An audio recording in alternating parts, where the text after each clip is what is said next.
एक बार फिर बकरा ईद के बाद मध्य प्रदेश चर्चा में है, जहां मध्य प्रदेश के मंडला में अवैध रूप से गौमांस का कारोबार करने वालों पर कार्रवाई हुई और प्रशासन ने 11 आरोपियों के खिलाफ कार्रवाई करते हुए उनके घर गिरा दिए। इस पर हैदराबाद एमपी और एआईएमआईएम प्रमुख ओवैसी का बयान सामने आया। उन्होंने एमपी सरकार पर आरोप लगाया कि जो काम पहले भीड़ करती थी वो काम अब सरकार कर रही है और एक विशेष समुदाय को ही निशाना बनाया जा रहा है, जिसके बाद एमपी सीएम मोहन यादव का इस पर जवाब आया। क्या जवाब आया, आइए वीडियो में जानते हैं।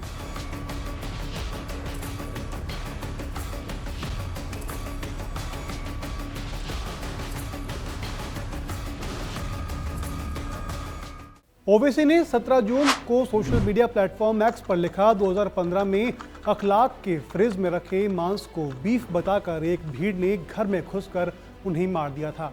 न जाने कितने मुसलमानों पर तस्करी और चोरी का झूठा इल्जाम लगाकर के उनका कत्ल कर दिया गया। इसके साथ ही ओवैसी आगे आकर कहते हैं कि जो काम पहले भीड़ करती थी वो काम अब सरकार कर रही है। मध्य प्रदेश सरकार ने कुछ मुसलमानों पर इल्जाम लगाया कि उनके फ्रिज में बीफ था और 11 घरों पर बुलडोजर चला दिया।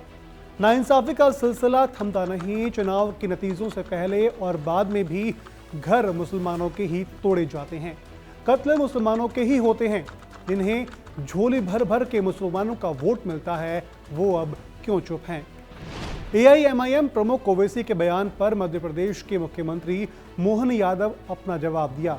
उन्होंने कहा, ये ओवैसी का नजरिया हो सकता है कि जिससे वे दो वर्गों की बात करते हैं। बड़े दुर्भाग्य के साथ कहना पड़ रहा है कि वे जिस वर्ग से आते हैं वे उस वर्ग को भी लज्जित करते हैं। भारत में संविधान से सरकार चलती है। हमारी सरकार अपराध पर कार्रवाई करना लगातार जारी रखेगी। सबको कानून के हिसाब से चलना होगा। गुंडा तत्वों के खिलाफ सरकार का निर्णय कठोरता के साथ पेश करेंगे। आम जनता पर किसी प्रकार का कोई कष्ट हम बर्दाश्त नहीं करेंगे। मेरी ये बात असदुद्दीन ओवैसी तक पहुंचा दी जाएगी और वो मध्य प्रदेश को हैदराबाद नहीं समझे। एमपी में भाजपा की सरकार है जो शरारती और गुंडई सब प्रकार के तत्वों से निपटने में सक्षम है।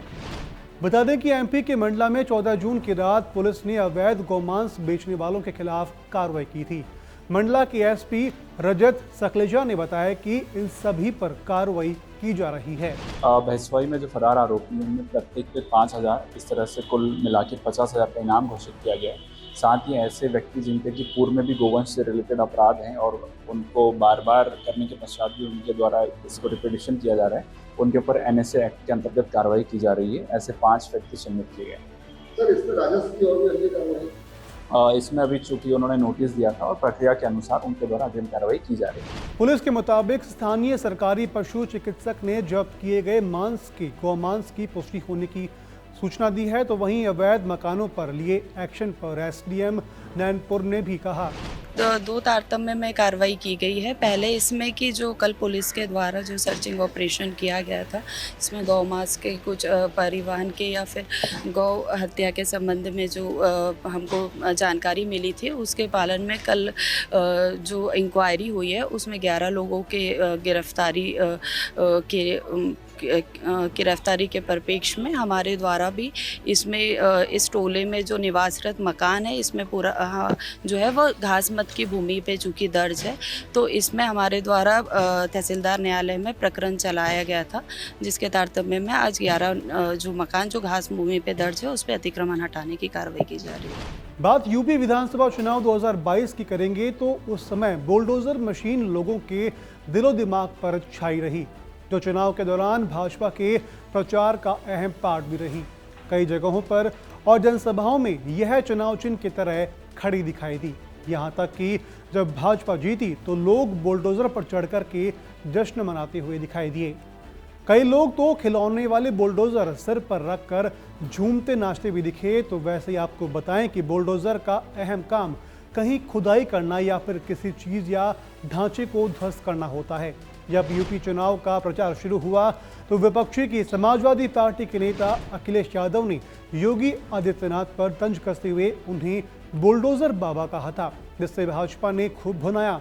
कभी खेती किसानों के काम के लिए बना बुलडोजर उस समय यूपी में भाजपा की रिकॉर्ड जीत का गवाह बना। जो नाम अखिलेश यादव ने एक तंज कसते हुए दिया, वह नाम आज योगी आदित्यनाथ की पहचान बन चुका है। खुद योगी आदित्यनाथ ने कहा, बुलडोजर हाईवे भी बनाता है, बाढ़ रोकने का काम भी करता है, साथ ही माफियाओं से अवैध कब्जे को मुक्त भी करवाता है। वो चुनाव का दिन है और आज का दिन है। इस बुलडोजर ने देश ही नहीं बल्कि विदेश में भी अपनी पहचान बनाई है। भारत में तो ये बुलडोजर जैसे हथियार बन गया है। चाहे राजस्थान हो या फिर मध्य प्रदेश, हर एक्शन में केवल बुलडोजर ही दिखाई देता है। बता दें कि बुलडोजर को भारत में नहीं बल्कि अमेरिका के पेंसिल्वेनिया के 2 किसान जेम्स कमिंग्स और जे अर्ल मैकलियोड ने 18 दिसंबर 1923 में डिजाइन किया था। उन किसानों को तो उस समय इस बात का अंदाजा भी नहीं था कि एक दिन यही बुलडोजर किसी नेता को उसका चुनाव जितवाने का गवाह बन जाएगा।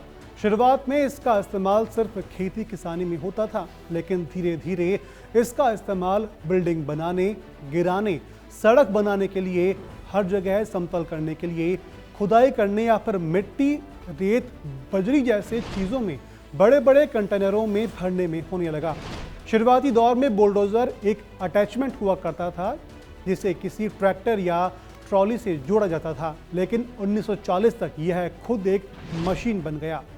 बुलडोजर का नाम उसके तोड़फोड़ वाले काम के चलते ही उसे मिला, लेकिन भाजपा ने इसे बेहद शानदार तरीके से सकारात्मक ढंग से इस्तेमाल किया। बुलडोज शब्द का इस्तेमाल 1870 में अमेरिका में धमकी के तौर पर लिया गया था।